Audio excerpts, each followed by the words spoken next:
by the standing orders. If the Speaker gives a direction to close on small issues so that we can proceed on with the debate, you should respect the process and abide by it. So I'll go to Senator. I hope it is not another one like that. Let me not anticipate it. But yes. Madam Speaker, that is exactly the point he was because making. I don't want us because to argue. Because you do not know why I have asked for clarification. Proceed, Senator Sifuna. Madam Speaker, in my understanding of Standing Order 98, when a member rises, and this is the words of a standing order themselves, 98.3, when a member rises on a point of order, the chair must make a decision. It says the Speaker shall either give a decision on the point of order forthwith or announce that the decision is deferred for consideration. Madam Speaker, all we are saying, like for me, I am not clear on whether a decision was taken by the chair on the point of order that precipitated the kicking out of the minority leader. So my clarity is, what was the decision of the chair on the point of order that was raised by Senator Wambua following the things that Senator Cherargei said? And Madam Speaker, please just be patient with us, because yes, we want to know what that ruling was. What was the ruling on the point of order? Because it was not clear from where I was sitting, observing the proceedings, what the point of order decision was. Was the point made, or was the point that Senator Cherargei making, was it substantiated or not? That is the decision we wanted to make, because there are consequences for failure to substantiate, and I've suffered those consequences myself. If the rules of debate are adhered to, Madam Speaker, you will not find people trying to find other ways to inject themselves into a debate, for as long as the rules are followed. So you want to know whether yes. a ruling was rendered? Clarity, what was the decision? Cherargei. Yes, on the point of order.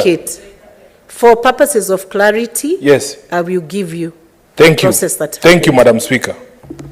The point raised, point of clarification was sought. I requested Senator Cherargei to proceed on and clarify. He did not clarify properly.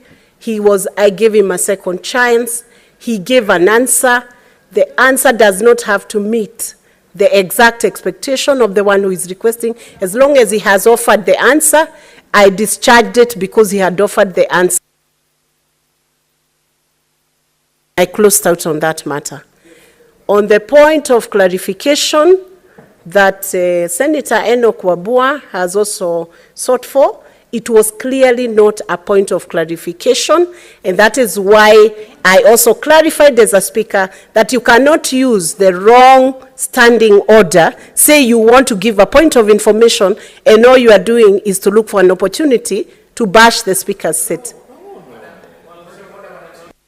What is your point of order? From your ruling or clarification, I invite you to look at Standing Order number 105. 1. A senator shall be responsible for the accuracy of the facts that the senator alleges to be true and may be required to substantiate any facts instantly.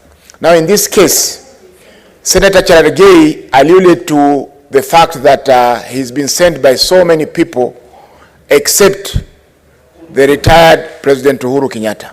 Now, is that a statement of fact? And can he substantiate that fact? Senator Mohammed, I closed that matter, and I cautioned Senator Cherargei not to throw in names of people who should not be thrown into that conversation. I will now proceed on.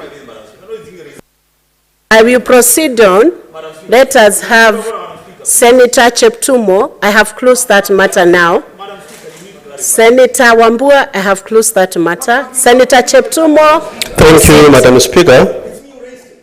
Madam Speaker, our country, Kenya, is a great country. It's great, Madam Speaker, because in 2007, we had a situation that almost brought our country to collapse. But because of the session where, Madam Speaker, dialogue was given a chance, our country came back and we continued. After the elections of 2022, Madam Speaker, we had a similar situation. And our leaders, led by the President, gave a chance to dialogue and consensus building together with the leader of the Azimio. So, Mr. Speaker, Madam, we have been able to save our country in many occasions by the actions of our leaders. I therefore want to take this moment to thank the President for his desire to unite the country and ensure that Kenya is peaceful, and also the leader of the Azimio equally for agreeing that they have this dialogue committee. Madam Speaker, that move is important because we have no other country. This is our country. This is the heritage of our children. And it's important, Madam Speaker, that each one of us plays a role in ensuring that this country remains united, peaceful, and I'm happy that this dialogue committee, Madam Speaker, were able to go through the process and is able to table the report before us.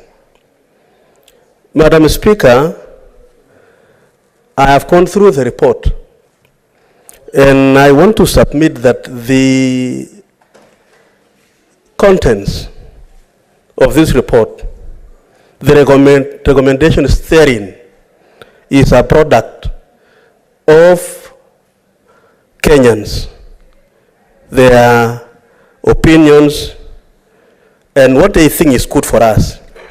And so, Madam Speaker, it's not just a report of the few members of this dialogue committee, because we are told several stakeholders with various political, economic interests, Madam Speaker, were able to submit to the dialogue committee.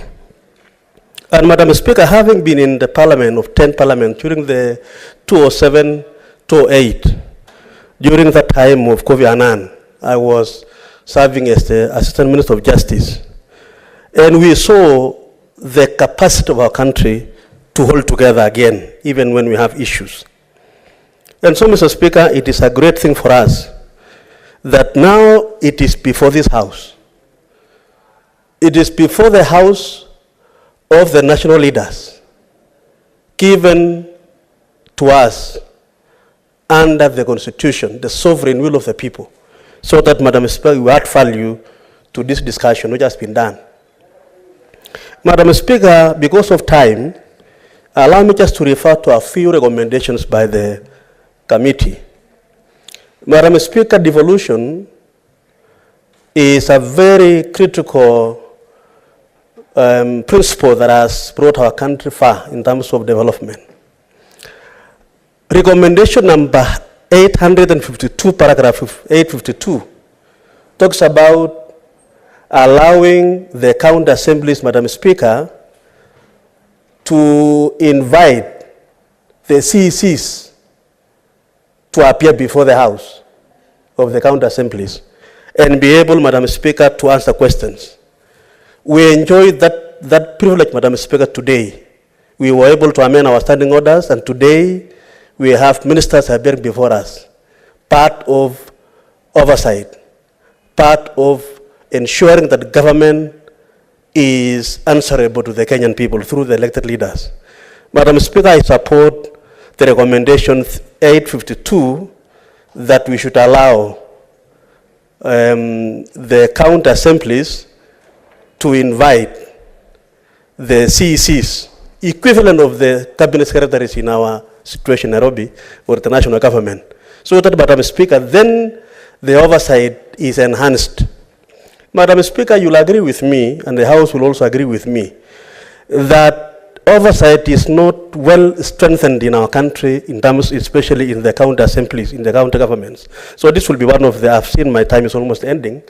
Madam Speaker, paragraph 836, impeachment of the governors.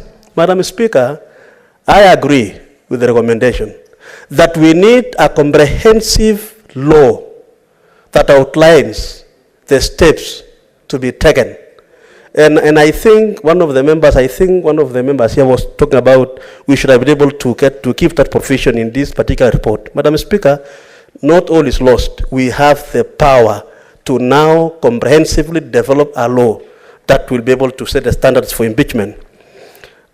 Recommendation 842, resolving the electoral disputes, Madam Speaker. I want to agree that we take that away from the IBC and allow the parties to manage their resolutions or their